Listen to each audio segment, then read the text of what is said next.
Só faltava isso. Começar a gravar. Tá, então eu vou passar. Eu vou falar da parte chata, que é a parte de.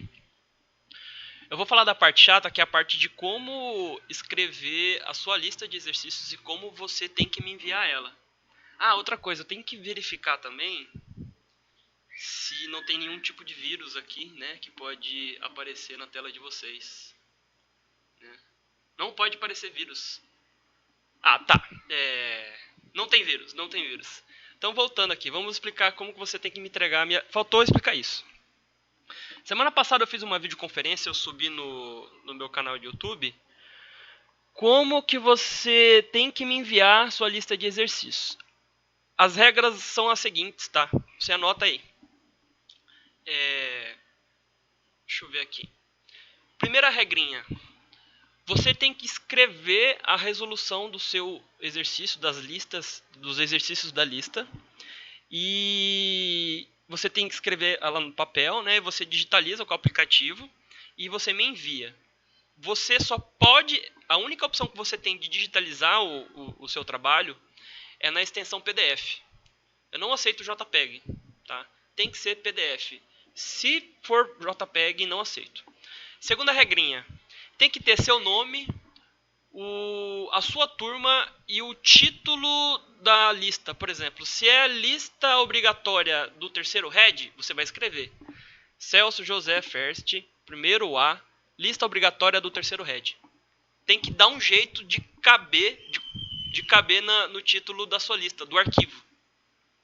Você pode tentar condensar isso se ficar muito grande o título, mas coloque o seu nome completo, ou abreviado, a sua turma e o título da lista, se é uma lista obrigatória ou se é uma lista de recuperação. O que é de obrigação? Tá, deixa eu ver, terceira regrinha. Você pode escrever os exercícios resolvidos, você pode resolver os exercícios da lista na linguagem de comando LaTeX, que a partir da semana eu preferia... Nessa semana eu vou dar um jeito de começar o meu curso de LaTeX.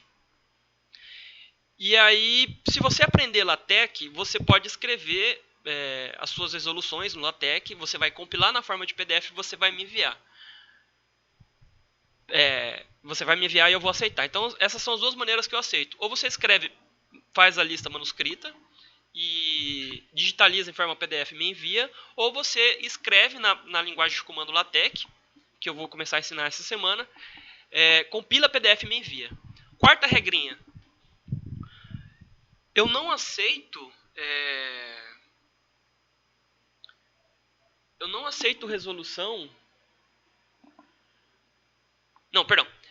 Eu não vou aceitar mais que você me entregue a lista no meu e-mail pessoal.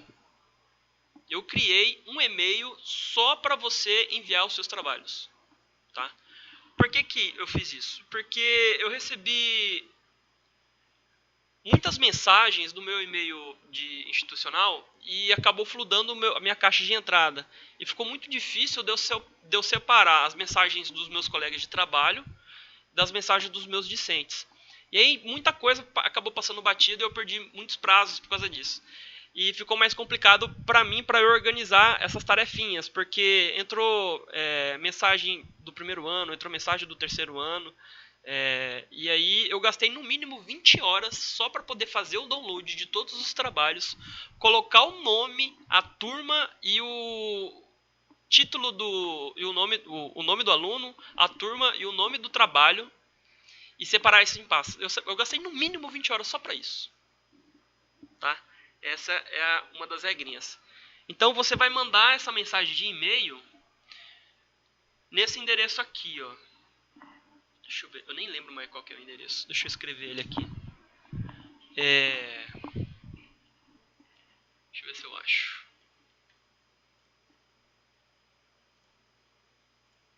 Achei. Você vai escrever, você vai mandar para esse endereço. IFMT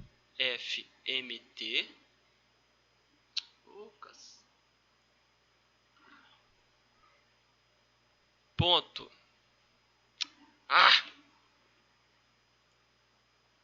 LRV ponto, eu ainda estou aprendendo a usar os aplicativos aqui, arroba Então você vai escrever if no seu endereço, né? Na sua mensagem, você vai endereçar para ifmt.lrv.1@gmail.com. Então você vai mandar aqui, ó. Essa é uma informação muito importante que faltou eu entregar para vocês. Faltou. Deixa eu ver. ifmt.lrv.1@gmail.com. Deixa eu confirmar aqui. Aí vai ficar mais fácil para mim, para eu organizar as tarefinhas, tá bom? Eu acho que eu tinha para falar das partes chatinhas, é isso mesmo. Então vocês estão convidados. Eu vou mandar de novo aquela mensagem lá, o formulário de inscrição do meu curso de LaTeX, tá? Bom, por que ele é útil, o curso de LaTeX? Porque ele produz slides, são simples, mas eu acho que eles são bonitos, apesar deles serem simples. Não tem muita animação. Dá para colocar animação, mas eu não sei muito essa parte de animação. Dá para colocar vídeos aqui dá para colocar vídeos nos slides, mas eles não são tão interativos assim. Eles são mais exposição mesmo, e eu acho eles bastante sóbrios e bem simples e bonitos. Por que eu prefiro eles assim? Porque ele é muito mais fácil. Por que eu prefiro ele escrever na linguagem LaTeX? Porque é muito mais fácil, quando você já sabe, já tem experiência na linguagem, é muito mais fácil você escrever equações e fórmulas matemáticas. Sai de uma maneira muito mais fluida e muito mais rápido. Então você pode fazer slide, você pode fazer pôster, você pode fazer artigo, você pode fazer trabalho acadêmico, monografia, você pode fazer suas tarefinhas. Por exemplo, digamos que você quer publicar um artigo, você já aluno do IFMT, já deve ter algum tipo de interação com algum artigo científico. Se não entrou, a partir do ano que vem você vai fazer isso. Você vai começar a fazer leituras de artigos científicos especializados em ciências biológicas, bioquímica, química, biotecnologia de uma maneira geral, engenharia de bioprocesso. E aí vocês vão ver que esses artigos têm uma qualidade muito bonita. Pode ter certeza que certamente algumas dessas revistas já tem o artigo já pré-pronto para você escrever em cima. E aí você simplesmente só vai abrir no mesmo ambiente onde você escreve qualquer tipo de documento LaTeX. Você vai abrir isso que já está pronto e só vai escrever em cima, vai compilar, vai aparecer bonito, já pronto, já para ser submetido para a revista. Tá? Então por isso que eu gosto tanto do LaTeX. Beleza, essa aqui é uma tentativa de fazer uma videoaula. Deixa eu ver os comentários. Aqui tá travando bastante. Eu não sei. Eu tô transmitindo aqui na minha TV.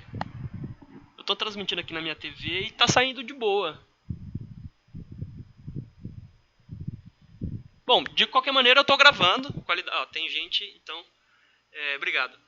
De qualquer maneira, eu tô gravando, eu vou subir no YouTube. Outras coisas também. Eu tô vendo alguns comentários aqui. Eu não tenho certeza se eu vou ter capacidade de responder essas mensagens, tá? Mas eventualmente pode acontecer. Às vezes também a gente pode sofrer algum tipo de ataque, né?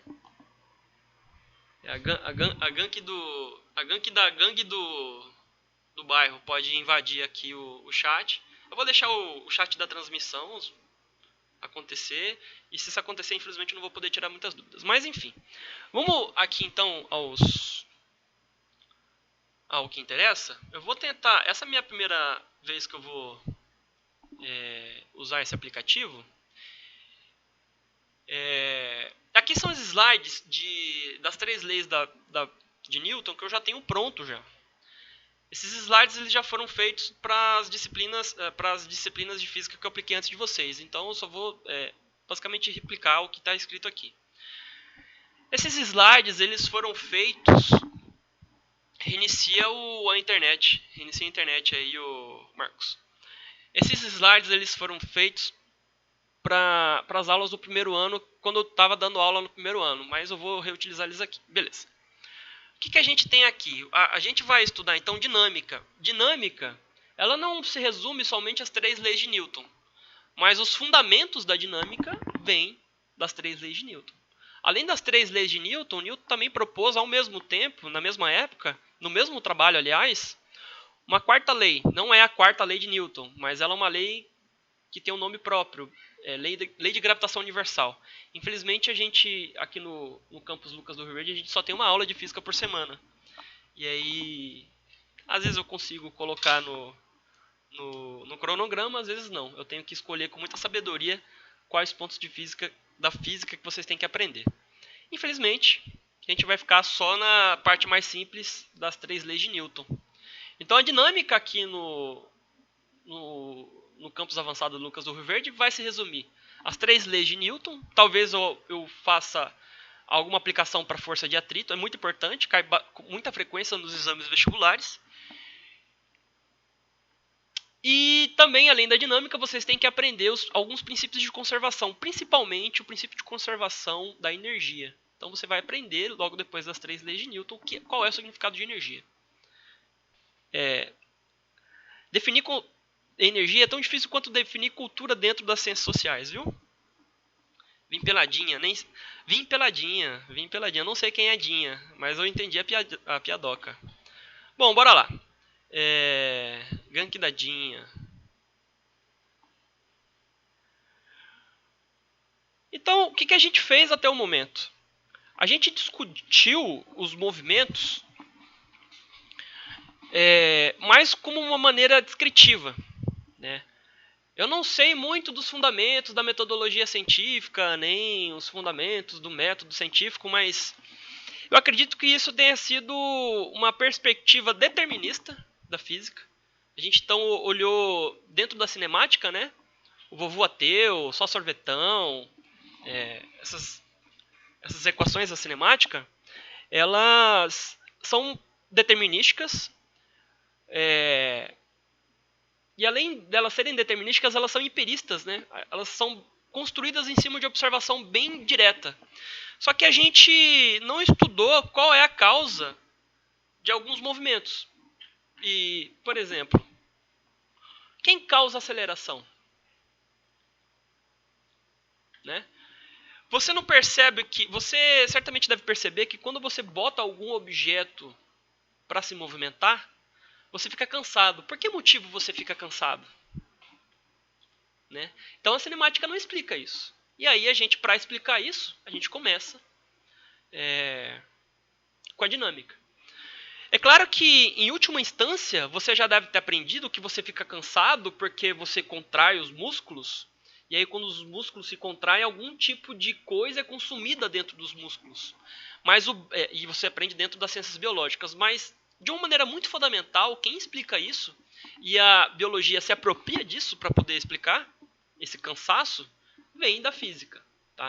O básico, a gente diz que há uma tendência da gente dizer que os fundamentos das leis naturais, geralmente, elas estão ancoradas na física, e a física está ancorada na matemática, né? Enquanto as outras disciplinas estariam também ancoradas aí na matemática e na física. Bom, então a dinâmica parte da mecânica, que estuda o movimento e suas causas. Quem causa o movimento? Então a gente tem movimentos, de maneira geral, e a gente vai ver os movimentos mais simples possíveis aqui no ensino médio. Claro, se você avançar Claro que se você avançar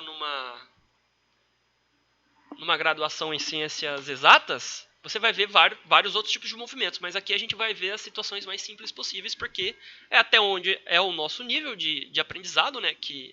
Até onde vai o nosso nível de aprendizado, de arcabouço de conhecimento. E até onde vai também o nosso limite, né, de aulas.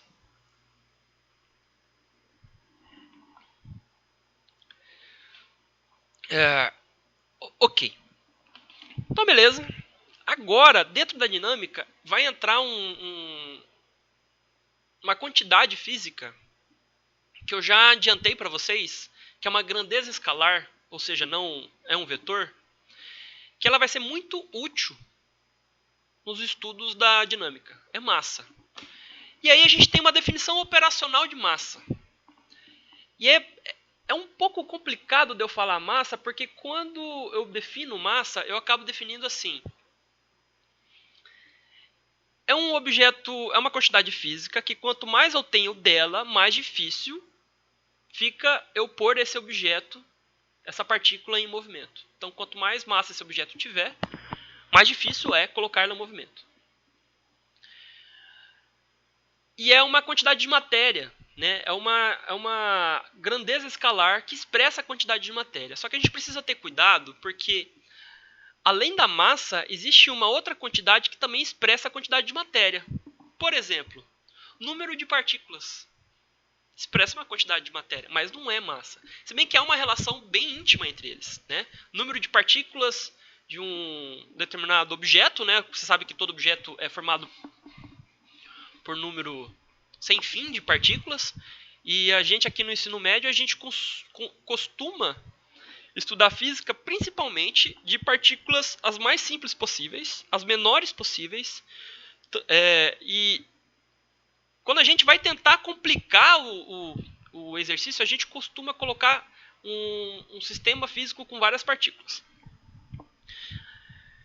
Certamente, quando você se deparar com algum exercício físico da física dentro da dinâmica, você vai ter que considerar que aquele objeto lá que você está estudando é uma partícula.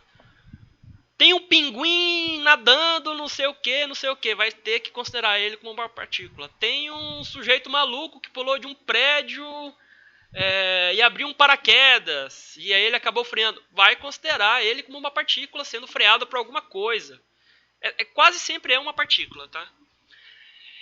Beleza, então a gente precisa, agora que eu acho que ficou um pouco claro, né, a definição de massa, eu preciso de uma unidade de grandeza para poder quantificar a massa.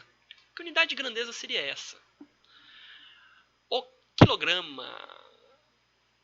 Então, dentro do Sistema Internacional de Medidas,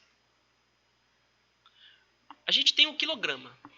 Então, o quilograma é uma unidade de medida de massa. A gente vai comparar a massa de todos os objetos com esse objeto, com a quilograma. Se você você que está me assistindo deve ter em torno de 15 anos de idade. Se você chegou até esse momento, você não sabia que a quilograma literalmente existe. Olha aqui essa imagem que eu separei aqui para vocês. Aqui, tá vendo que tem uma redoma de vidro? Né? Aqui tem uma redoma de vidro. Deixa eu trocar o... Aqui tem uma redoma de vidro. Aqui tem outra redoma de vidro. Aqui tem outra redoma de vidro. Aqui tem outra redoma de vidro. E aqui... Ui! Perdi aqui, peraí.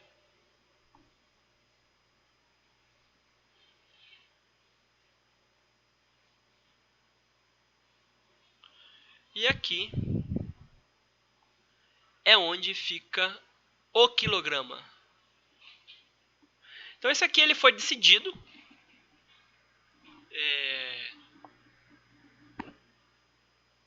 Ele foi decidido por uma reunião de cientistas, é uma convenção de cientistas. Eu não fiz parte disso, só estou descrevendo o que aconteceu. Os cientistas de uma determinada época, certamente foi o século passado, ou finalzinho do retrasado, chegaram e falaram assim, ó, a gente precisa unificar a nossa unidade de medida de massa. E todas as massas serão múltiplos desse pedacinho aqui, ó.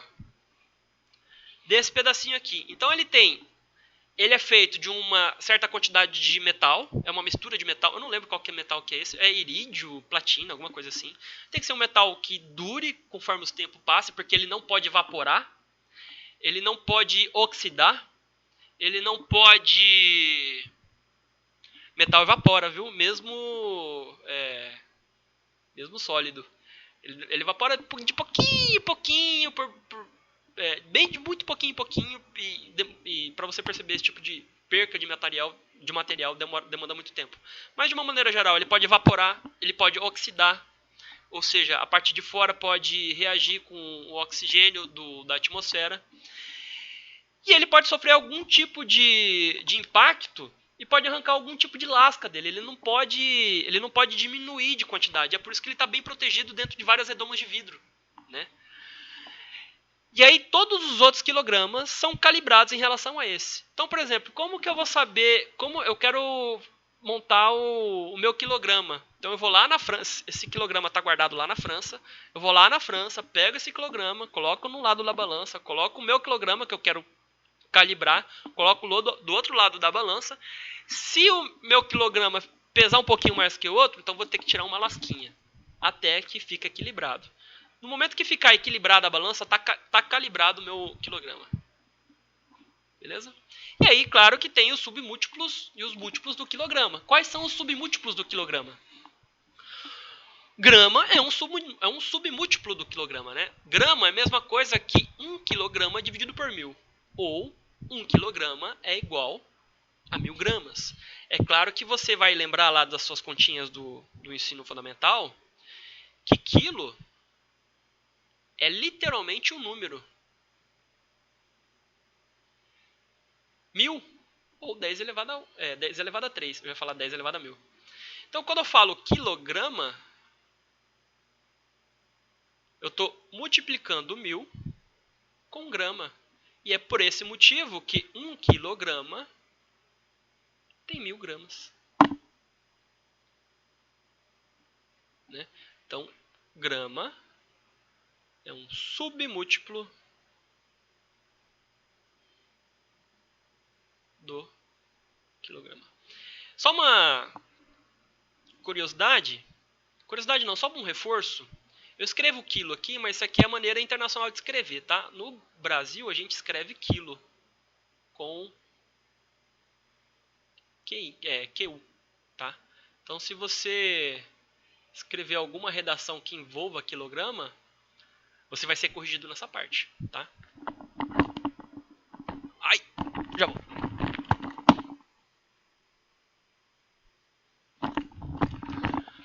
Voltei. Muito obrigado, meus queridos web espectadores. Estou muito lisonjeado com o comparecimento de vocês. Já sabemos, então, que corpos podem estar em movimento. No entanto, quando esse movimento varia de alguma forma, diz-se que uma força atuou sobre o corpo. E quanto maior a massa do corpo, maior deve ser a força para pô-lo em movimento. Eu não sei, eu não sou muito bom de gramática, talvez eu tenha cometido algum erro de digitação aqui, tá? Polo, não sei. Aí vocês me corrijam. O MBR tá jogando? MBR tá jogando? Então a gente já... eu já falei pra vocês então que quanto mais massa um corpo tem, mais difícil é de pôr ele em movimento. E quem põe o corpo em movimento? A força. Agora que eu já entrei com essas particularidades, com esses pormenores, o outro chamou, agora que eu vi, tá me chamando por Tibia. Eu não jogo Tibia. Agora que a gente chegou nesses pormenores, vamos falar então da primeira lei de Newton. A primeira lei de Newton ela é conhecida também como o princípio da inércia. Tá? Eu não vou entrar em detalhes nas críticas das 3 leis de Newton. Elas têm algumas críticas, mas se eu acabar falando isso para vocês, eu acho que não é o caso agora. Vamos simplesmente aceitar as 3 leis de Newton. Depois, quando vocês avançarem nas ciências exatas, né? Eu espero que alguém passe algumas boas ciências exatas. Aí vocês vão ver quais são as críticas das 3 leis de Newton. Então, a primeira lei de Newton. Um corpo permanece em movimento retilíneo uniforme ou em repouso quando a soma de todas as forças sobre ele é nula. Ou, de uma maneira mais geral possível, um corpo permanece com o seu estado de movimento constante desde que a soma de todas as forças sobre esse corpo é nula. Então você tem um corpo aqui, sei lá, deixa eu usar um pretinho aqui. Então, digamos que você tem um corpo aqui, está paradinho. Por que eu sei que ele está parado? Porque a velocidade dele é 0. E não varia, tá? Então a velocidade dele é 0 para qualquer... Não, deixa eu escrever aqui. a velocidade dele é 0,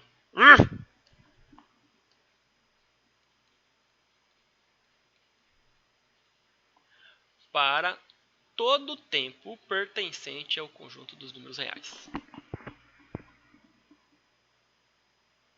Beleza? Então é 0. Então como que eu sei que é 0?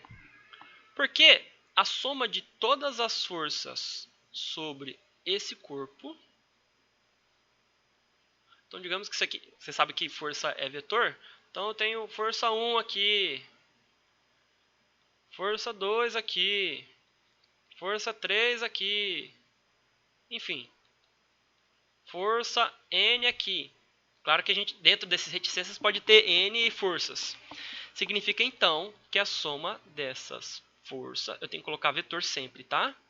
Quando que eu não coloco vetor? Quando essas forças estiverem na mesma direção. Eu vou mostrar um exemplo disso. Então, reticências. Isso aqui tem que ser 0. Eu posso condensar isso aqui numa expressão matemática mais elegante que pode surgir na vida acadêmica de vocês. Então, isso aqui pode representar o seguinte: uma soma de todas as forças sobre o corpo. Então, esse aqui é um índice, tá? Ele varia, e ele varia assim, ó. Ele começa em 1, pula sempre de 1 em 1, e vai até um valor n, que eu não sei onde que é. E isso pode ser representado assim, ó.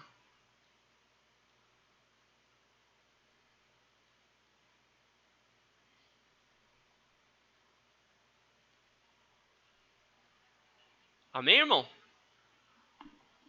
Amém. Então, o I... Eu não sou muito bom de matemática, apesar de eu dar aula de matemática às vezes. Mas, se eu não me engano, I... Ops, eu estou usando... Pertence ao conjunto dos números naturais positivos. Né? Positivos e não nulos. Tá bom? Então, esse aqui é muito frequente. Então, deixa eu puxar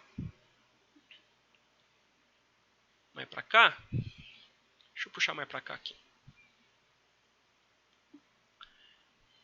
Então, a soma de todas as forças sobre sobre o corpo tem que ser 0. Desde que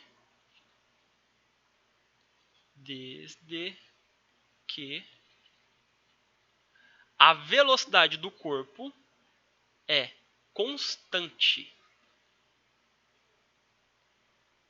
para todo tempo pertencente ao conjunto dos números reais positivos, né? Porque não existe tempo negativo. Então, eu dei um exemplo aqui, ó. Você veja aqui que quando eu comecei a falar sobre a soma de todas as forças é igual a 0, é a primeira lei de Newton, eu falei que pode ser ou a velocidade ser 0 para todos os valores de tempo, ou ela pode ser constante. Pode ser, por exemplo, digamos que a velocidade do objeto vale 3 metros por segundo para todo o tempo pertencente ao conjunto dos números reais positivos.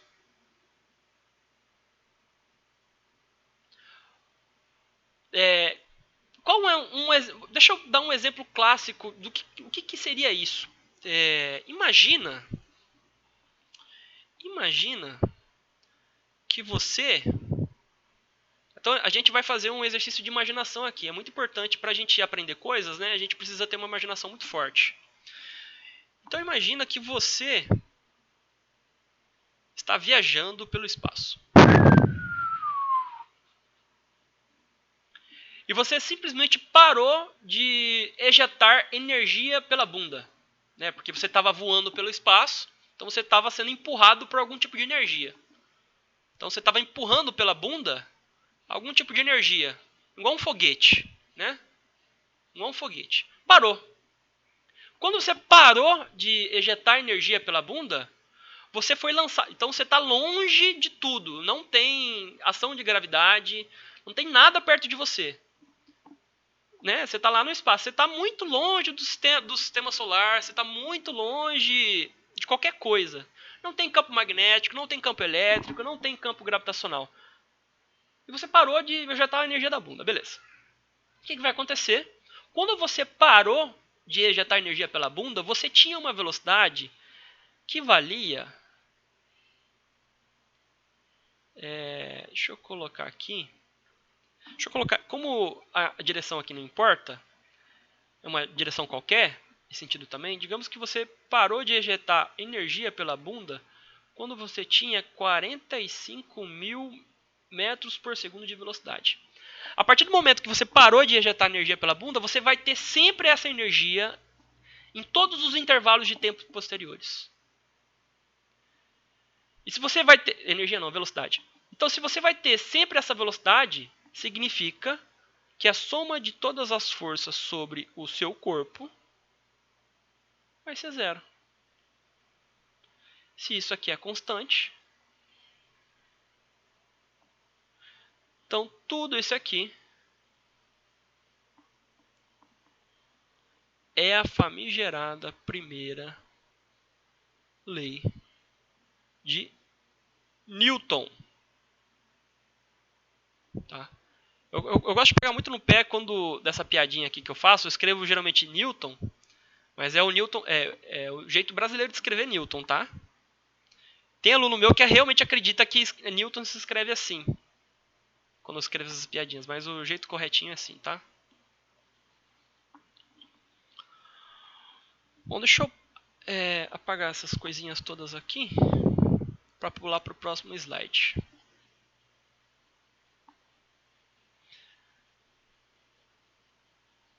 Reforçando então a primeira lei de Newton. Se a velocidade é constante, a soma de todas as forças sobre esse corpo é zero. Essa velocidade constante pode ser 3 metros por segundo para qualquer tipo de tempo. Ela pode ter parado. O importante, velocidade de ser zero é velocidade ainda.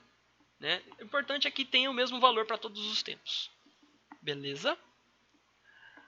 Canetinha. Segunda lei de Newton. Agora digamos que a velocidade varia de alguma maneira. Se a velocidade varia de alguma maneira dentro de um intervalo de tempo, então tem aceleração. E é importante esclarecer aqui que qualquer tipo de variação na velocidade tem uma aceleração atuando. Existe uma situação em que a velocidade varia de direção, mas não varia de módulo. Ela varia de direção, mas não varia de módulo. Ou seja, ele varia de direção, né? Mas o tamanho do vetor velocidade não varia.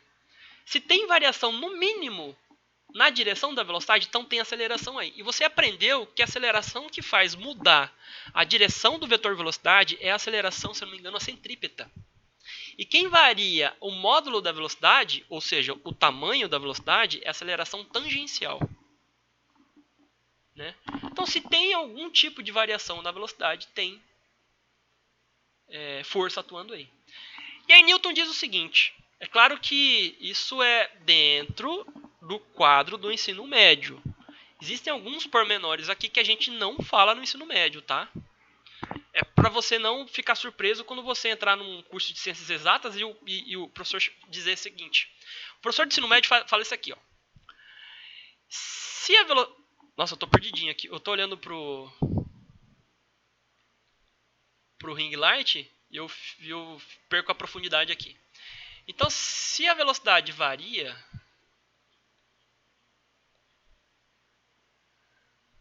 consequentemente tem aceleração. Né? Porque a aceleração, que é um vetor também, é a velocidade final menos a velocidade inicial, claro, de uma maneira bem simplificada, né? Dividido pelo intervalo de tempo, onde varia do V0 até o V. Então, nesse caso, se a velocidade varia, a soma de todas as forças sobre o corpo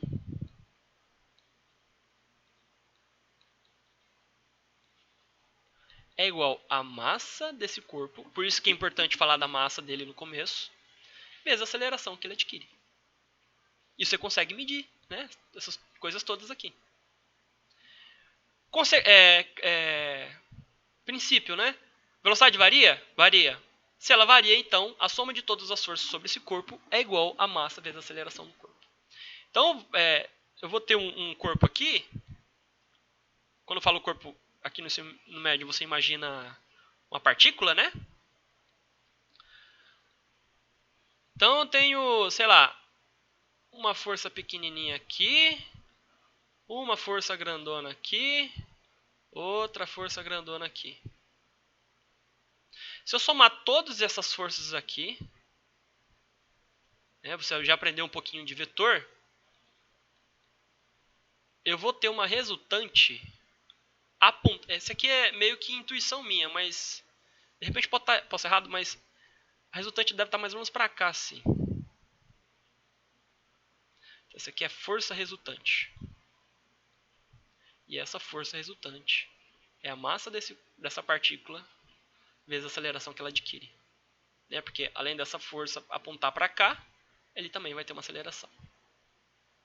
E aí você percebe que a direção da força resultante é a mesma direção da aceleração.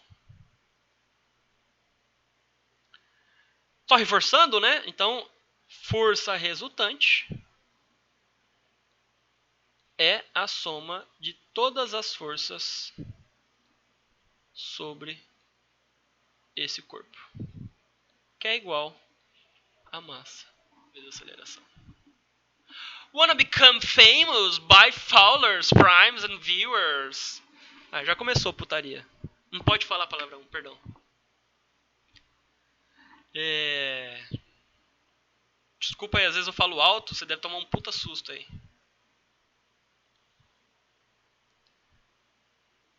E qual é a unidade de medida da força? Né? Qual é a unidade de medida da força? Então, o que acontece aqui? Quando eu tenho massa vezes aceleração, eu pego um número, vou colocar aqui, minha massa aqui, 84 quilogramas, vezes, sei lá, digamos que eu estou acelerado 3 metros por segundo ao quadrado. Então vai virar, deixa eu ver, 3 vezes 9 é 27, né? Então eu vou aproximar isso aqui para 270, tá? Porque 84 é próximo de 90. Quilograma vezes metro por segundo ao quadrado. A unidade de medida de força é quilograma vezes metro por segundo ao quadrado? É. Só que tem um porém. Fica fora de mão, né, falar quilograma vezes metro por segundo ao quadrado. Por que não a gente pega a figura do Newton e faz uma homenagem a ele, apesar dele ter sido um personagem histórico bem otário, né? Todo físico sabe disso. Ele foi bem otário. A gente chama isso de Newton, então significa que uma unidade de Newton é a mesma coisa que eu pegar a unidade de massa e multiplicar pela unidade de aceleração. E aí a unidade de massa que eu vou colocar, aqui é de uma maneira genérica, né, que eu estou falando. Não, aqui tem que entrar força, perdão.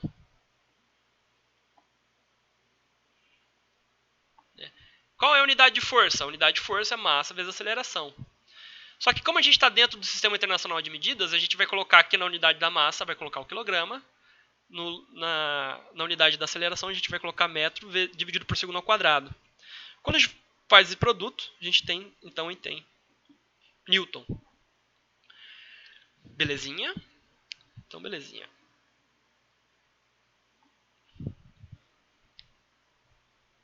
Então, tá aqui, ó.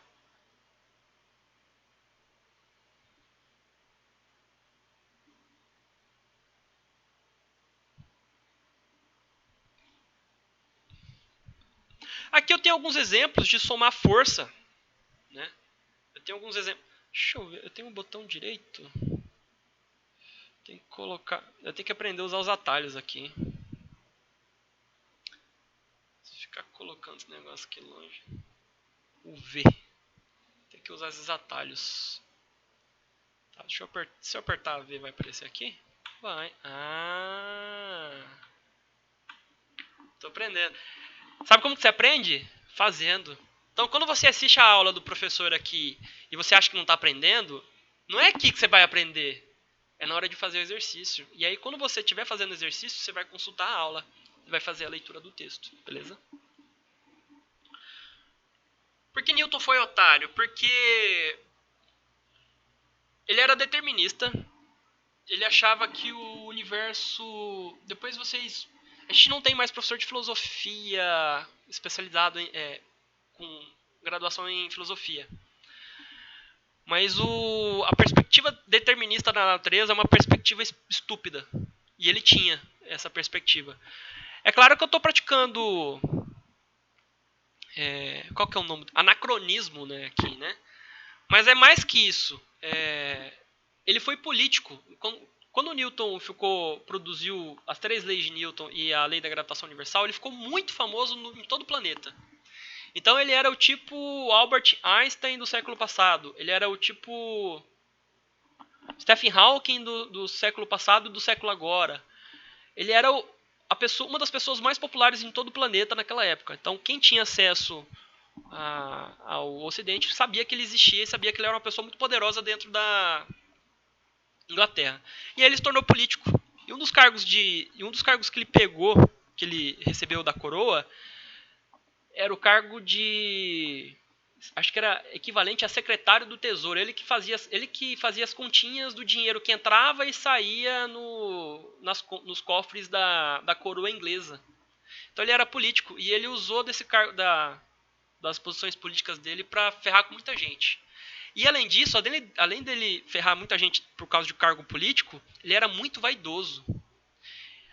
Na mesma época que ele inventou as 3 leis de Newton e a gravitação universal, ele também inventou o cálculo. Mas junto com ele, um outro matemático também inventou o cálculo. E ele ficou atuando politicamente para poder desacreditar esse outro professor. O nome dele era Leibniz. Só que o cálculo que o Newton inventou era um cálculo de uma notação extremamente enfadonha. E o cálculo que o Leibniz inventou era um cálculo mais elegante e era a notação que a gente usa hoje em dia. Por exemplo, o que é cálculo? Deixa eu dar um exemplo bem claro para você. Fazendo um gancho que já estava... Por que Newton foi otário, né? Fazer um gancho por que Newton foi otário. Aqui, ó, a versão da segunda lei de Newton para ensino médio é essa aqui, ó. A soma de todas as forças sobre o corpo que está acelerado é a massa desse corpo vezes a aceleração dele. Só que, na verdade, como vocês não sabem cálculo diferencial integral, a soma de todas as forças sobre o corpo é a derivada do momento linear da partícula em relação ao tempo.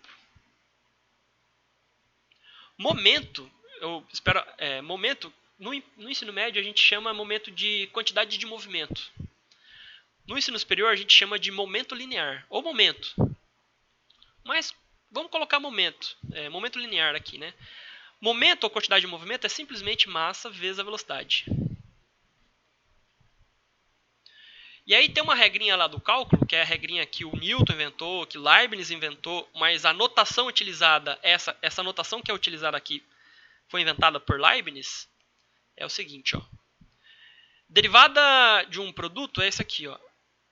A derivada do primeiro vezes o segundo, mais o primeiro vezes a derivada do segundo.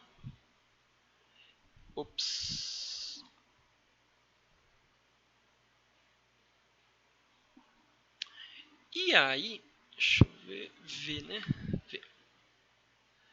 E aí o que acontece? Como a gente trabalha no ensino médio... outra coisa.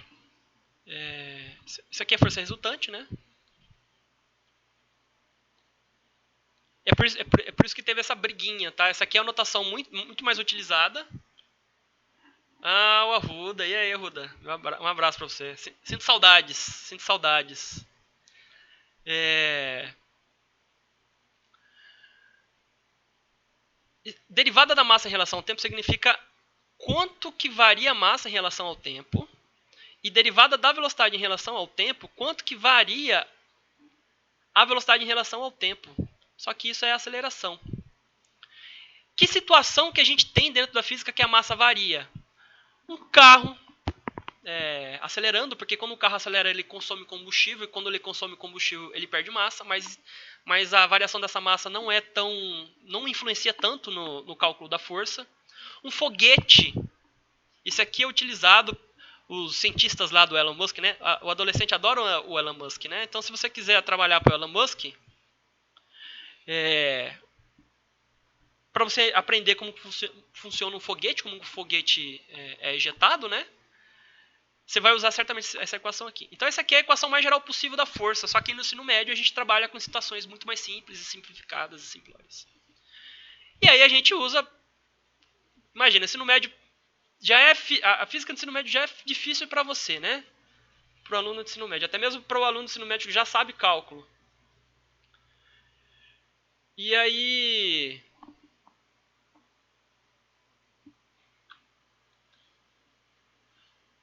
você acha que eu vou mostrar você acha que eu vou mostrar a versão do ensino médio do ensino superior para você? Não vou, né? Vou ferrar com sua vida.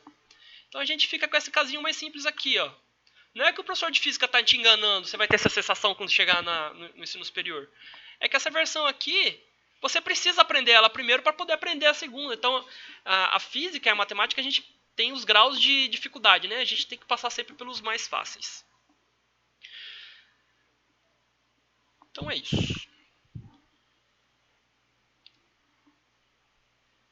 Tá, então, aqui vocês vejam que já começa já a aplicação de somar forças. Então eu tenho aqui um caso, ó. Olha esse caso. Não, porra. Putz, eu perdi a canetinha. Agora tá na seleção. Deixa eu ver como que volta pra canetinha aqui.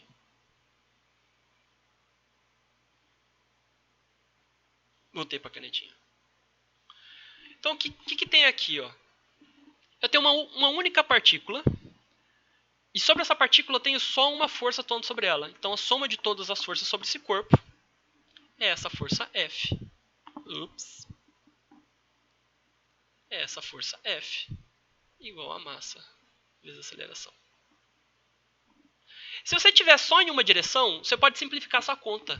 Você pode colocar assim, ó. E aí você pode falar, essa direção é a direção X. Se for positivo, ele está indo para o lado positivo do X. Se for negativo, ele está indo para o lado negativo. Essa direção é a direção Z. Essa direção é a direção Y. Maneiro. Se eu tenho, aqui nesse caso aqui, o item B, ó. Aqui nesse caso eu tenho uma força F1 apontando para a direita e uma força F2 apontando para a esquerda. Então, como que é a soma de todas as forças do item B aqui, né? Vamos trazer o item B aqui. Deixa eu pegar uma outra canetinha aqui. Então eu tenho aqui uma partícula, né? Coisa horrorosa. Então eu tenho força 1 aqui. É muito importante sempre você considerar que tem um eixo de referência aqui, tá? E aqui é positivo e aqui é negativo. Então eu tenho força F1 para a direita, força F2 para a esquerda. Vamos aplicar a segunda lei de Newton nessa situação aqui, ó. Então a soma, coisa feia, soma de todas as forças sobre a partícula. Eu tô sendo enfadonho na nota. Eu tô colocando uma notação bem carregada aqui, mas depois eu vou deixar ela mais simplificada, tá? Força é a soma da força F1 com a força F2. E aí você perceba que eu tenho que colocar esse negativo aqui porque ele está apontando para a esquerda. Né? E isso vai dar uma resultante. Como F1 e F2 são paralelas, ou estão na mesma direção, né? Ou mesma direção, eu posso simplificar a notação. Ó. Só quando todos os vetores estiverem na mesma direção, eu posso tirar esse vetorzinho daqui de cima.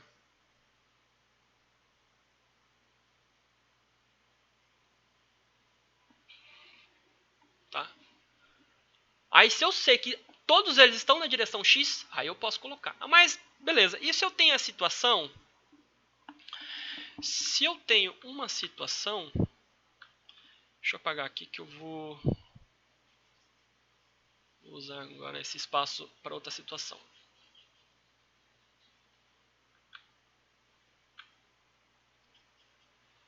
Se eu tenho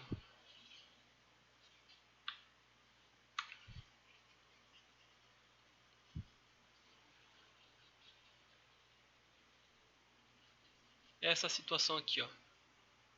Aqui tá no... Esse aqui é um caso muito parecido. O caso C é muito parecido com o caso B. Só que enquanto esse aqui está na horizontal, esse aqui está na vertical. Outra situação que eu tenho aqui, ó. Eu tenho aqui duas forças atuando para a esquerda e uma para a direita. Como que fica aqui, ó? No caso D, né? Como que fica no caso D? Fica assim, ó. Vou colocar aqui já a força resultante, porque você sabe que isso aqui esse somatório aqui, né? Já expressei isso em algum momento. Então fica F1 positivo mais menos F2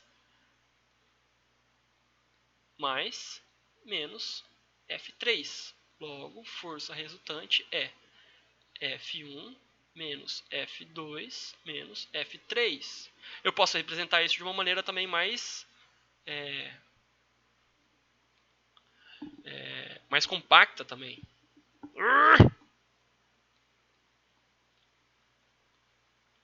Onde aqui eu estou fazendo o cálculo de 7º ano, 8º ano, né? Não tem nada de difícil aqui. Agora vamos para os casos mais complicadinhos. E se essas forças estão em direções diferentes? Aí você vai usar, você vai dar um jeito de descobrir o módulo de cada uma dessas forças. E para somar eles, você vai ter que usar lei dos cossenos e, eventualmente, lei dos senos. Tá? Ou você pode decompor esses vetores num plano cartesiano. Eu vou mostrar um exemplo disso. Depois que você decompõe esses vetores num plano cartesiano, você vai somar todos os vetores, todas as componentes que estão na direção y, com todas as componentes que estão na direção x. Né? Você vai decompor. Aqui um caso aqui. Eu vou mostrar o E, que é um caso bem claro do que eu estou dizendo aqui. Ó. Então, digamos que eu vou fazer o plano cartesiano aqui. Ó. Então, y, x,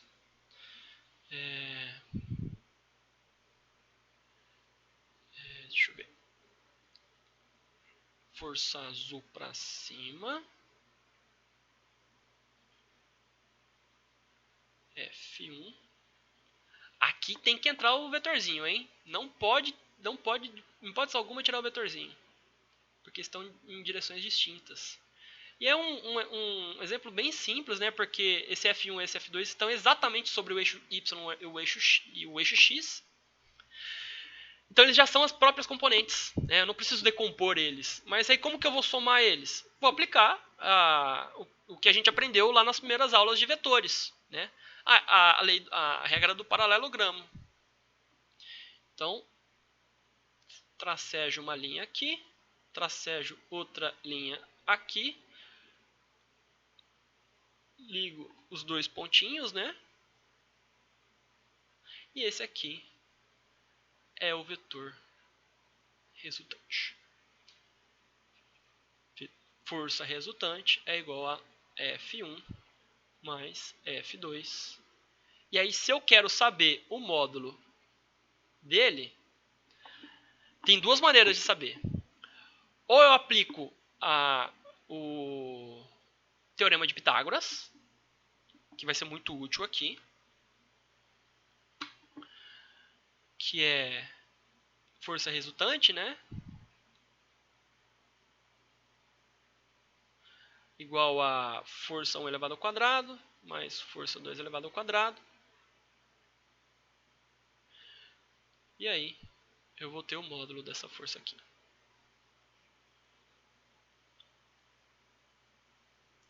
Vou colocar reticências aqui, né? Vai ficar muito carregado. Esse negócio está aqui dentro. Essa é uma maneira. Outra maneira. As duas maneiras estão corretas, tá? Ou você pode tirar aplicar aqui o teorema de Pitágoras, né? Vou escrever aqui. Aqui nesse caso específico, tá? Teorema de Pitágoras. Ou você pode fazer assim também, ó. Pode existir uma situação que você já tenha informações o suficiente para produzir isso aqui, ó.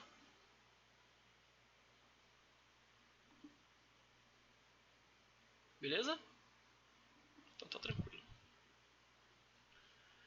E aí a gente tem um outro caso lá, que é esse caso específico aqui, ó, o item F, que vai usar a lei dos cossenos. Nessa situação aqui, tem dois jeitos de resolver.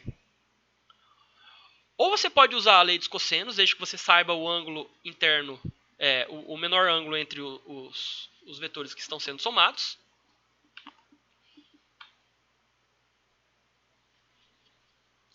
Ou você pode fazer o seguinte, você pode decompor esses vetores no plano cartesiano. Né? Você pode decompor esses vetores. Como que você vai fazer isso? Então faz aqui o plano cartesiano. Feio. Feio.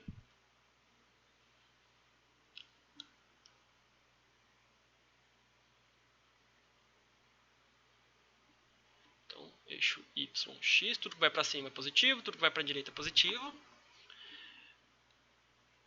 Vamos fazer então os vetores a serem somados. Então a gente tem o vetor F1 para cá, né?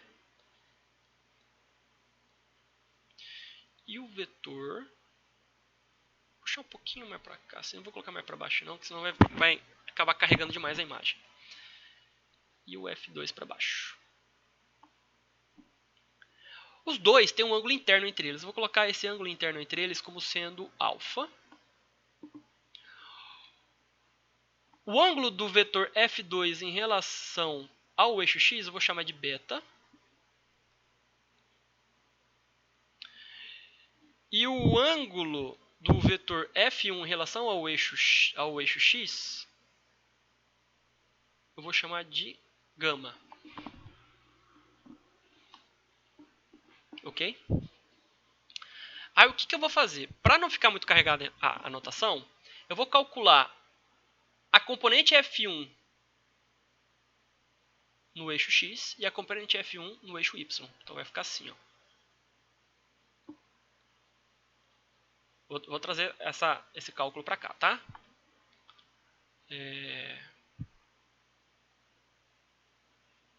F1 aqui, então. Né? F1 aqui. Seu ângulo é gama. E as suas componentes, então, são essas aqui, ó. Eu vou usar o vermelho mesmo.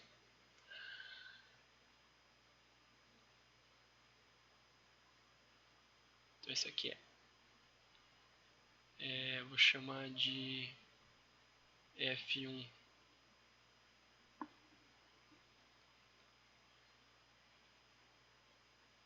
Y. E esse aqui eu vou chamar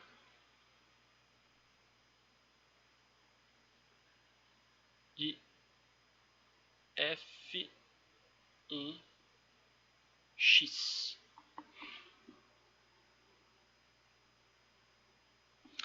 Eu vou fazer agora... Deixa eu ver, agora eu vou usar a seleção. Qual que é a seleção aqui? Achei a seleção. Eu vou fazer agora a mesma coisa para o vetor F2.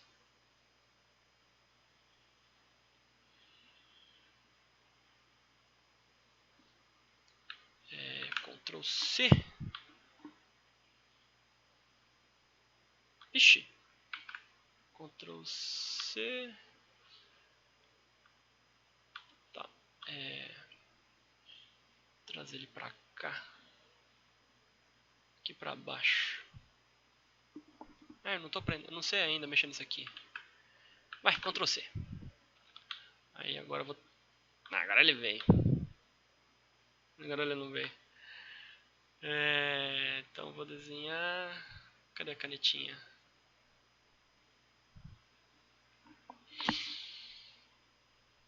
Janela, canetinha, canetinha. Então vou colocar aqui. E agora o que eu faço? Eu queria. Vou ter que aprender a copiar e colar aqui, mas eu vou fazer o desenho, infelizmente. Vou fazer o desenho. Então eu faço a mesma coisa aqui para F2. E aí o F2 vai ter F2x, F2y. E aí o que vai ser? F1 é igual a F1 de y mais F2 de x. F2 é igual a F2 de y mais Fx de 2.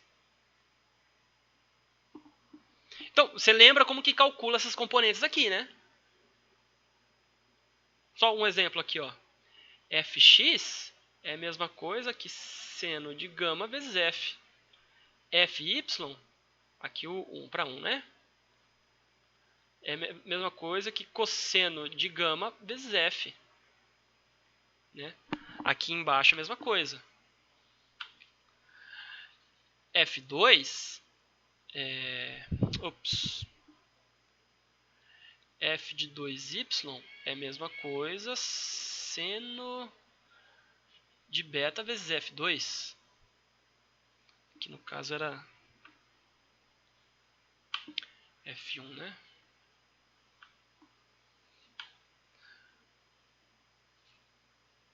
F2 de x é igual cosseno de beta vezes f2. Você aprendeu tudo isso.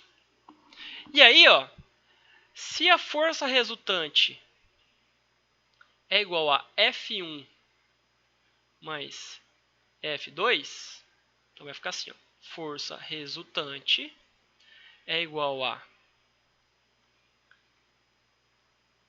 F1 de y, vetor aqui, né? Mais F1 de x, vetor aqui também. Se não tiver vetor, tá errado. Mais F1 de y mais F2 de x. E aí, ó, esse F1 de y vem daqui, ó. Deixa eu só apagar a borracha aqui. Aqui é F1, né? Então, esse F1 de y vem daqui. Esse F1 de x vem daqui.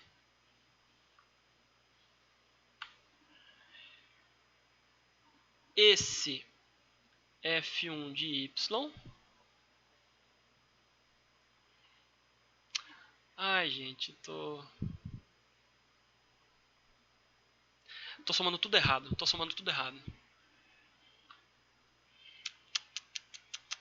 Somei tudo errado, pera aí.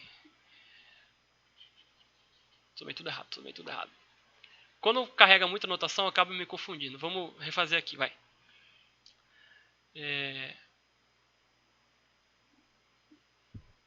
Então vai ficar assim, ó. Maldito... Vou trocar para vermelho. Então vai ficar assim.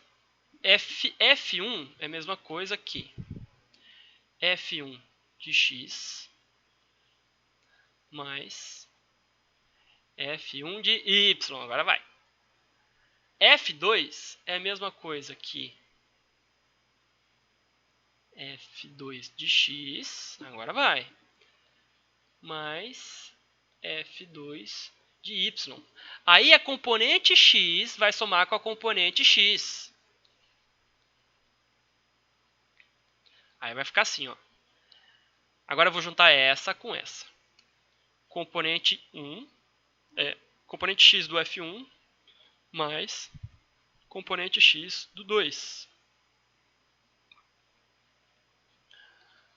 Componente 1 do y mais componente y do 2. Agora agora a gente vai colocar aqui os cálculos que a gente fez, né? De onde que vem F1 de x? Vem daqui, ó.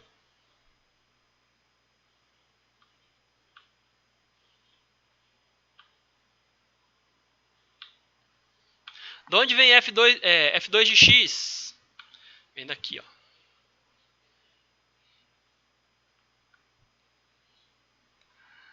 Da onde vem F1 de y?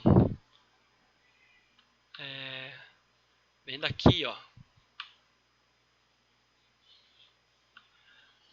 Da onde vem F2 de y?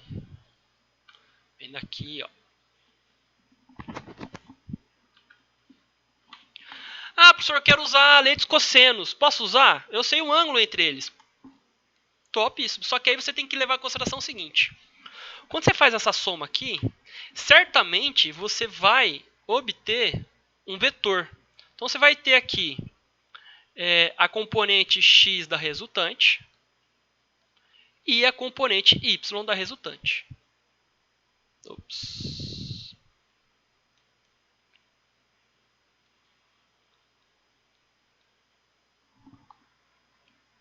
Beleza? Quando você utilizar a lei dos cossenos, na verdade você não vai obter isso. Você vai obter o tamanho desse vetor aqui, ó. E aí a lei dos cossenos, ela é assim, ó. Como eu vou pegar só o módulo, vai ficar assim, ó. Você não pode confundir o módulo com o vetor, tá? Isso aqui tem isso aqui, ó, exatamente isso aqui tem módulo, sentido, direção. É uma soma de outros vetores, e esses vetores são esses aqui. Isso aqui é só módulo, não tem sentido, não tem direção. Eu só quero saber o tamanho do vetor. Então, vou aplicar lei dos cossenos, que é uma forma mais inclusiva do teorema de Pitágoras. Módulo do primeiro vetor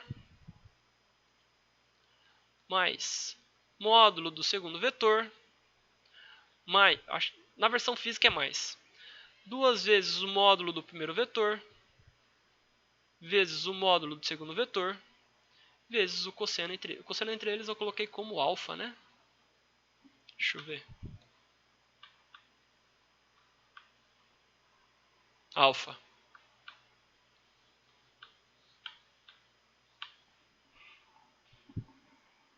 Beleza? Ah, professor, eu achei esse jeito primeiro. Eu decompus os vetores primeiro. Achei esse vetor e agora eu quero calcular o módulo desse vetor. Eu vou usar a lei dos cossenos? Dá para usar, mas aqui você tem que saber o seguinte. Como essa aqui é uma componente x, isso aqui é uma componente y da resultante, significa que o ângulo entre eles é 90 graus. E cosseno de 90 é zero. E aí, se eu aplicar a lei dos cossenos para essa situação aqui, ela vai ficar assim, ó. Vou colocar verde. Ela vai ficar assim, ó. Nesse caso, as duas formas são equivalentes, tá? Você pode usar tanto da de baixo quanto da de cima. Aí você vai usar essa aqui, ó. Ave Maria, tá carregado demais de notação. Mil perdões, mil perdões.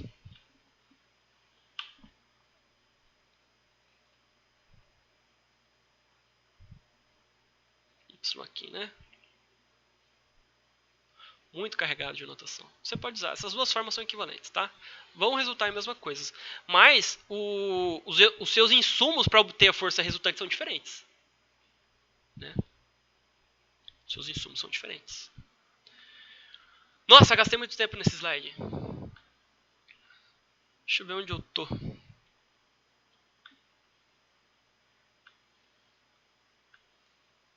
Vixe, manhã. Perdi tudo. Ai, tomara.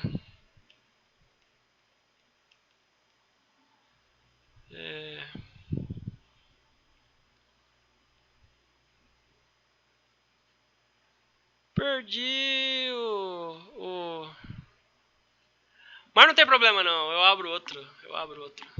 Arquivo novo. Não. Arquivo. Abrir.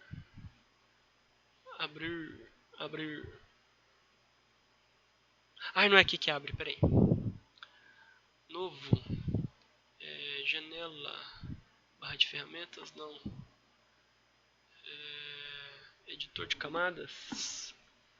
É aqui que abre, na verdade. Abriu.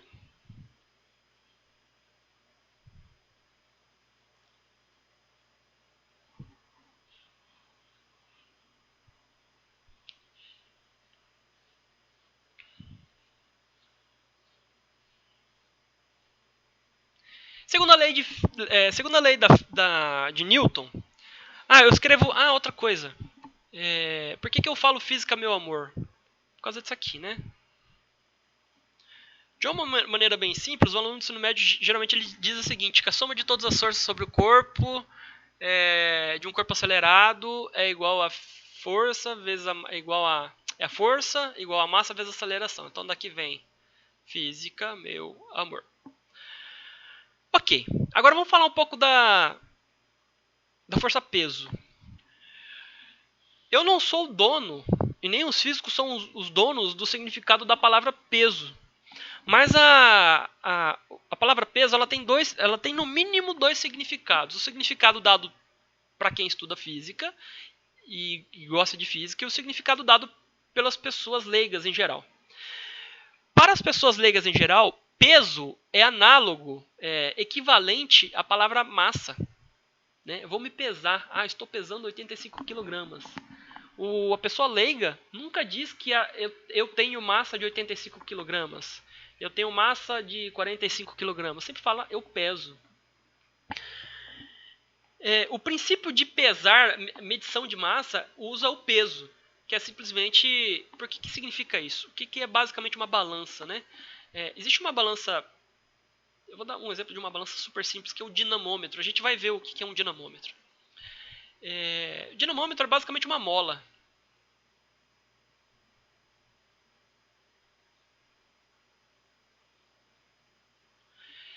E aí, se você deixa a extremidade de uma mola presa no teto e prende a outra extremidade uma partícula, né, que tem peso, massa, a gravidade da Terra vai puxar a massa para baixo. Quando ele puxar para baixo, essa mola vai esticar. E aí, digamos que aqui tem uma marquinha, né? Essa marquinha, e aqui seria zero de peso. Isso aqui é uma escala milimetrada. E aí, digamos que essa marquinha marcou aqui, sei lá, 30 newtons. Ou seja, o peso dessa marquinha, dessa bola, tem 30 newtons. Como o peso é sempre uma força vertical, por isso que eu coloquei aqui o vetor unitário J. Eu posso, em vez de colocar o chapéuzinho, eu posso colocar a setinha também. E aí, por que a gente fala peso? O princípio da balança lá, de pressão, né, é um pouco parecido, tá? É um pouco parecido. por isso que tem essa confusão de peso com massa, né? Porque, olha só, beleza, o peso da bolinha é 30 newtons, mas agora eu quero saber a massa dela. Quanto de massa tem essa bolinha? Então a gente faz um cálculo muito simples. O físico, o professor de física, quem estuda física, sabe que a aceleração da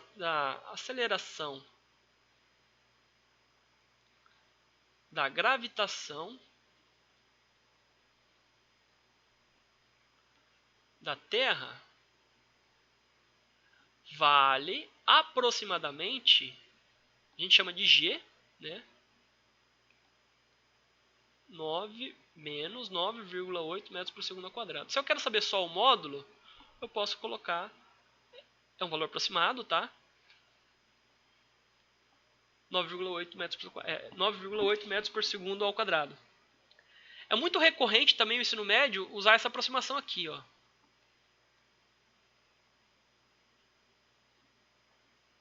As duas são equivalentes. Você pode usar tanto essa quanto essa. Mas se você virar um cientista e, sei lá, você virar um empregado do Elon Musk, você vai ter que usar essa unidade aqui, tá? Mas se você só quer aprender física para poder pegar o seu diploma de ensino médio, use 10.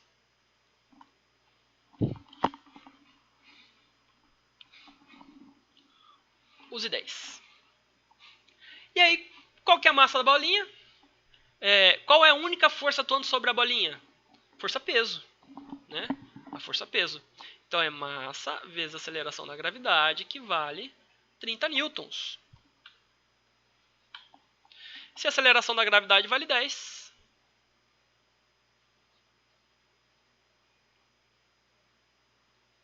então a bolinha tem massa aproximada de 3 kg. Se você colocar isso, em vez de 10, colocar como 9,8,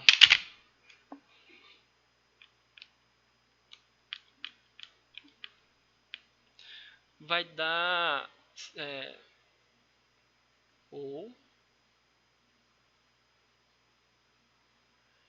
isso aqui vai ser um valor aproximado de 3,06 kg.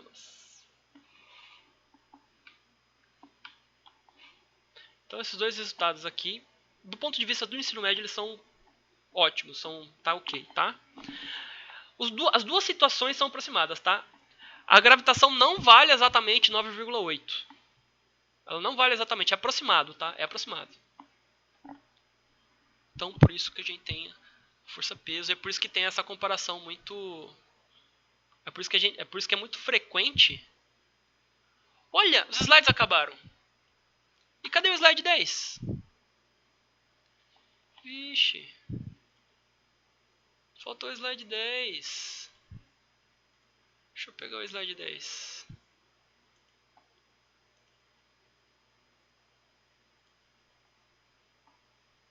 Por que eu não puxei o slide 10? Será que eu não tem? Ah, eu esqueci. Então deixa eu fazer uma gambiarra aqui rapidinho. 2 palitos, peraí.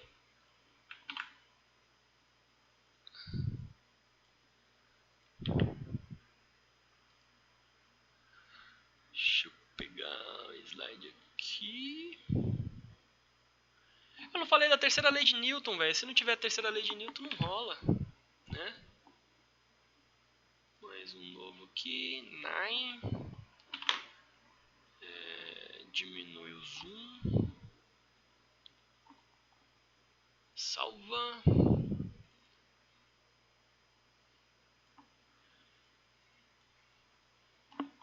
Gambiarra. Pronto. Agora deixa eu voltar pro sketchbook. Image. Não, arquivo. Abrir.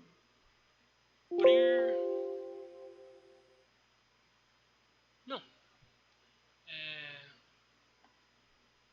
Área de trabalho, gambiarra. Ok. Ai, não é por aí que abre. Não é por aí. É por aqui. Editor de camadas.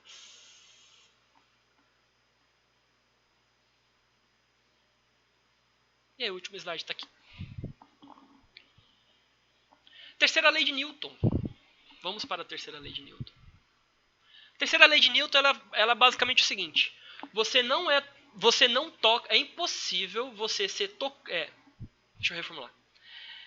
Basicamente, a terceira lei de Newton significa o quê? Significa que é impossível você tocar e ao mesmo tempo não ser tocado. Entendeu? Toda vez que você tocar alguma coisa, ao mesmo tempo você é tocado. Toquei a mesa tocou meu dedo. Deu um socão na mesa, a mesa deu um socão na minha mão. Você deu um soco na cara do cara que fazia bullying com você. O cara que fazia bullying com você deu uma carada na sua mão. Então é por isso que dói quando você esmurra a parede, né? O garoto adora esmurrar uma parede quando tá bravo. É por isso que dói quando você acerta a cabeça no chão. Porque a pancada que você dá no chão, o chão devolve para você. E você repara o seguinte, quanto mais forte eu socar a mesa, mais forte a mesa vai socar a minha mão. Então, basicamente, a terceira lei de Newton diz o seguinte. Para toda reação, há uma reação. Quando um corpo... E ela... antes de eu falar especificamente o que é a terceira lei de Newton, você tem que ter muito cuidado com a terceira lei de Newton de ação e reação. Por quê? Ela vai levar... em alguns momentos, ela é contra-intuitiva e vai levar você a crer certas situações intuitivas, que na verdade vão parecer... em um primeiro momento vão parecer intuitivas, mas na verdade elas são contra-intuitivas. Então o que significa aqui? Ó? Se eu empurrei a parede, ou seja, se eu apliquei uma força na parede, essa parede vai aplicar uma força na minha mão. Mais que isso, se eu apliquei uma força de 3 newtons na parede, a parede vai aplicar uma força de menos 3 newtons na minha mão. Você entendeu? Então, se eu aplico uma força no sentido, a parede vai aplicar a força no sentido contrário. Por consequência, as duas forças estão na mesma direção. Eu vou desenhar aqui. Eu vou tentar desenhar aqui o que eu estou dizendo. Eu fico olhando o ring light e perco completamente a profundidade. Deixa eu diminuir a intensidade da luz.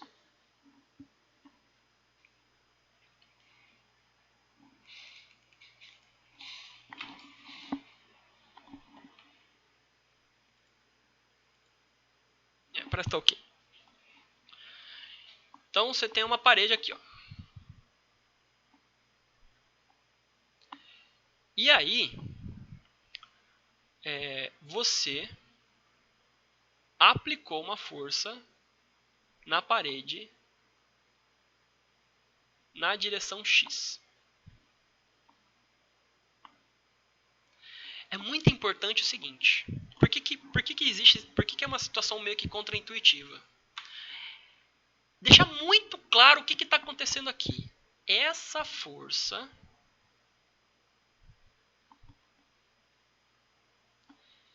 está sendo aplicada no corpo parede. Agora, o que vai acontecer aqui? No mesmo ponto, agora a parede vai aplicar uma força menos F na mão.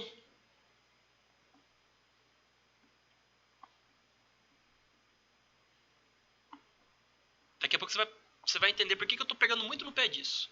Essa força está sendo aplicada na mão. Isso aqui, parede, né? Ou seja, as forças de ação e reação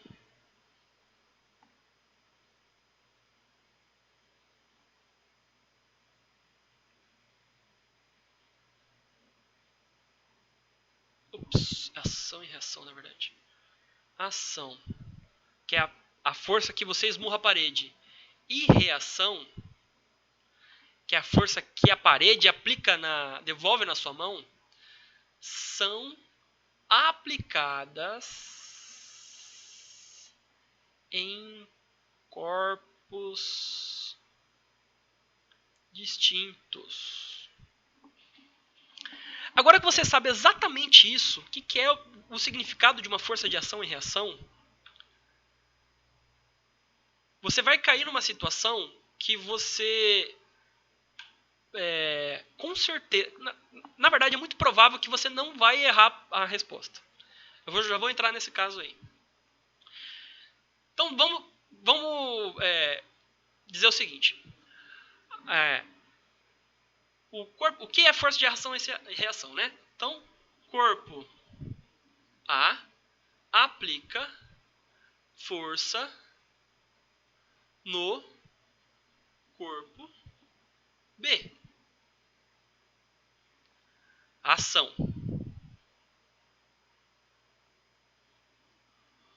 O corpo B devolve a força com mesmo módulo,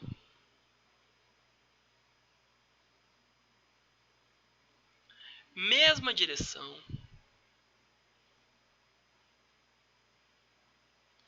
sentido oposto, sobre o corpo B.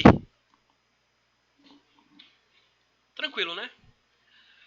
Mais um detalhe. Essa força ela pode ser aplicada à distância. Que força é aplicada à distância? Eu acabei de ensinar. Força-peso. O que é basicamente força-peso? O que é força-peso? A força-peso, ela é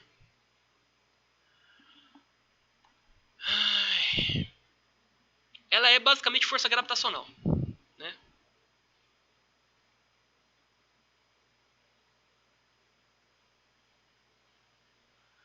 Força-peso é força gravitacional.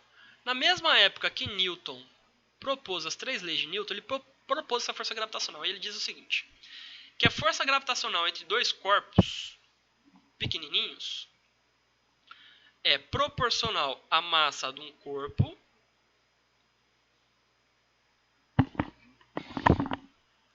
vezes a massa do outro corpo dividido pela distância entre eles ao quadrado. Então, ao mesmo tempo que o corpo grandão aplica força de gravitação no corpo pequenininho, o corpo pequenininho também aplica força de gravitação no corpo grandão. A força-peso é basicamente isso aqui, ó. A massa mzinho, gzão, mzão, r ao quadrado. Esse mzão é massa da Terra, esse aqui é uma constante, e isso aqui é o raio da Terra. Tudo isso aqui entre parênteses significa isso aqui, ó.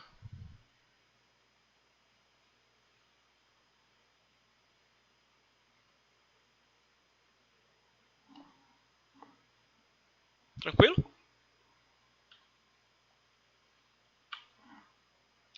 Ao mesmo tempo que a Terra aplica uma força-peso sobre você, você também puxa a Terra com a mesma intensidade. Só que como você é muito menor que a Terra, o movimento fica muito mais perceptível em você do que na Terra. Então, por exemplo, se você solta um corpo, se você abandona um corpo a uma certa altura, a uma certa altura, a Terra vai puxar ela, esse corpo, devido à força gravitacional que é explicitada pela força-peso. Então, enquanto a Terra está puxando o objeto para baixo, com força-peso, vou colocar aqui em negativo, né, porque está apontando para baixo, o objeto pequenininho, coisa feia, vou colocar aqui o Brasil que tem um formato de orelha, uma orelha, sei lá, de Buda.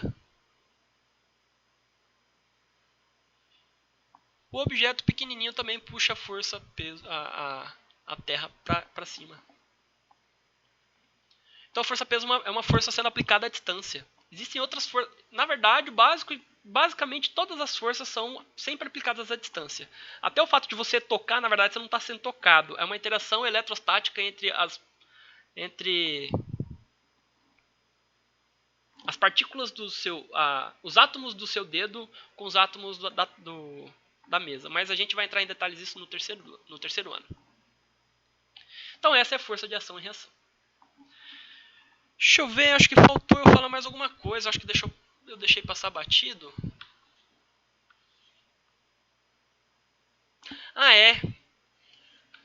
O exemplo do burro.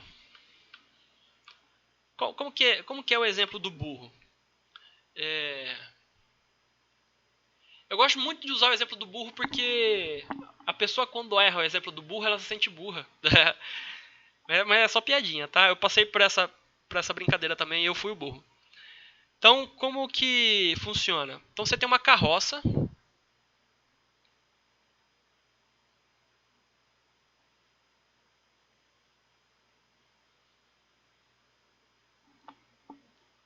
Sendo puxada por um burro. Deixa eu ver se eu consigo desenhar um burro aqui.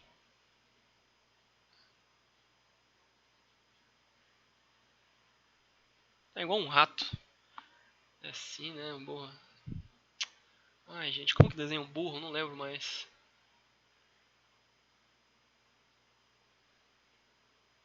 Ai. Não lembro mais como desenha um burro.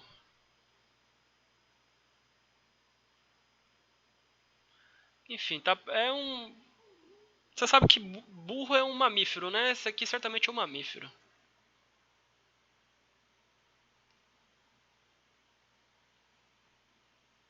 Agora parece um cavalo. Ih!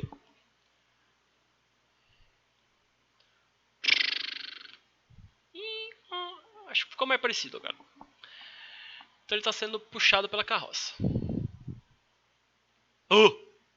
Ele está puxando a carroça. Né? Tá aqui. Então aqui tem a carga. Então o que acontece? O aluno de ensino médio que não prestou atenção, até mesmo ciências exatas, tá? Passa por esse tipo de coisa. Quando ele chega com um exemplo desse, que é o famigerado exemplo do burro, o professor chega e fala o seguinte, ó. O burro puxa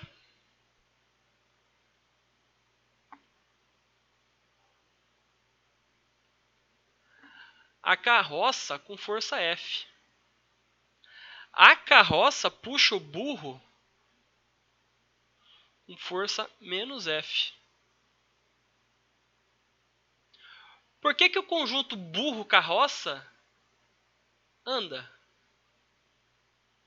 Se a soma dessas forças é igual a zero?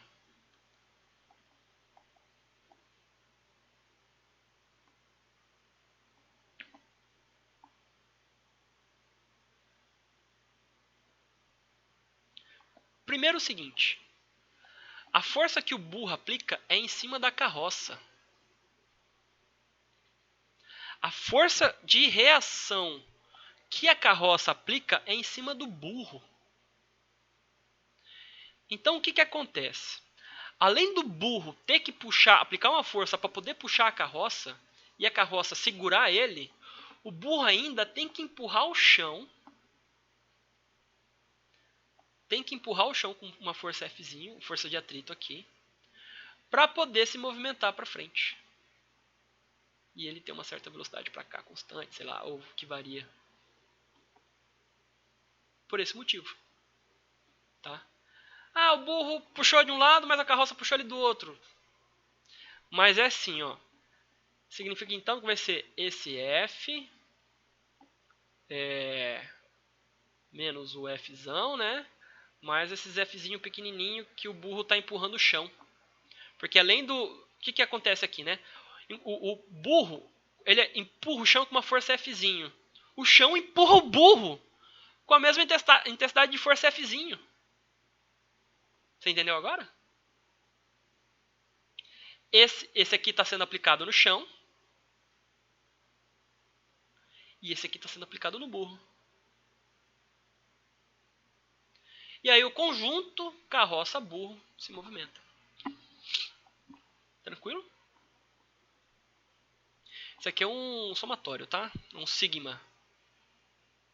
Uma letra grega. Letra grega maiúscula. Se tiver algum erro aqui de escrita, significa que foi erro de digitação, tá? Um erro de digitação. Agora só tem um espectador, apesar de aparecer dois. Porque o outro espectador sou eu que estou olhando para minha televisão lá atrás. Sigma. Chamada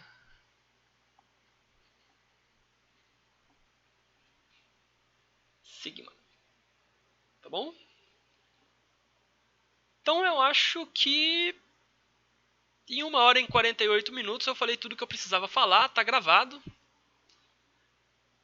Ainda hoje esse vídeo completo vai estar disponível no YouTube. Tá? Deixa eu ver como que é aqui.